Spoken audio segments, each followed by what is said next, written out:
Have you ever been to a zoo and aquarium and thought, I could just hop right over this fence and go pet that giraffe or play with that lion? Well, I have. In this presentation, I will be addressing the barrier restriction zoos and the failure of those restrictions to keep animals and people safe from each other. So, every few years, it seems like the news is littered with another incident where someone jumps or falls into an animal enclosure, and people begin pointing fingers at who's to blame. Well, as an animal lover, these cases always pique my interest, and it leads to me reading and watching the news for endless hours. So in this speech, I'll be covering the current issues with the Association of Zoos and Aquarium Standards, minor fixes that could be implemented, as well as fundraising options for zoos with lower resources. All right, now let's first take a look with the current issues with the AZA standards.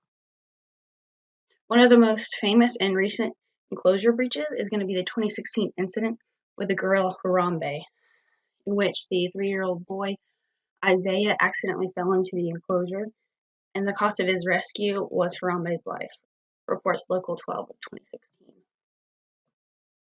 Though this breach was accidental, it doesn't excuse the zoo or the standards governing the zoo from responsibility. The AZA has no specific height, material, or any other really physical characteristics restrictions on railing for visitors. The only standard is that the railing must separate the patron from the enclosure, and it has no mention of barring or the railing spacing. Another issue is the lack of signage telling people to keep out or on their side of a certain barrier. And this is all according to the AZA accreditation standard of 2021. Now that we've taken a look at the issue, let's look at how it can be fixed. After the previously mentioned incident, the zoo did update their barrier, but is it really that much safer?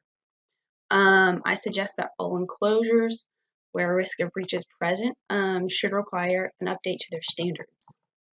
It is my belief that all secondary fencing should be a minimum of 8 feet high and require maximum bar spacing of no more than 4 inches, or a shatter-resistant transparent paneling with no spacing or railing. I also believe there should be signage every 10 feet telling the patrons to keep on their designated side of the barrier. All right, now updates can be expensive, so let's look at how we can help out the zoos.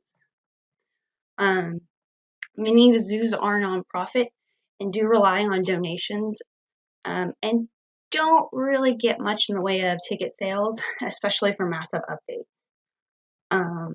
So a good way to help out would be to start a GoFundMe account for your local zoo, or get your hands dirty and have a bake sale or a car wash.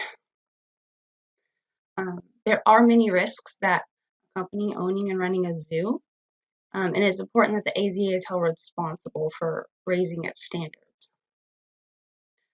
All right, now that my speech is drawing to an end, I'd like to urge everyone to pick up a pen and paper and write your local zoo or reach out to the AZA and ask them to upgrade and update their standards. All it takes to keep people safe is a few more inches of fencing. I think that's something we can do. So let's do our part to keep gorillas like Harambe alive and kids like Isaiah safe. Thank you for your time.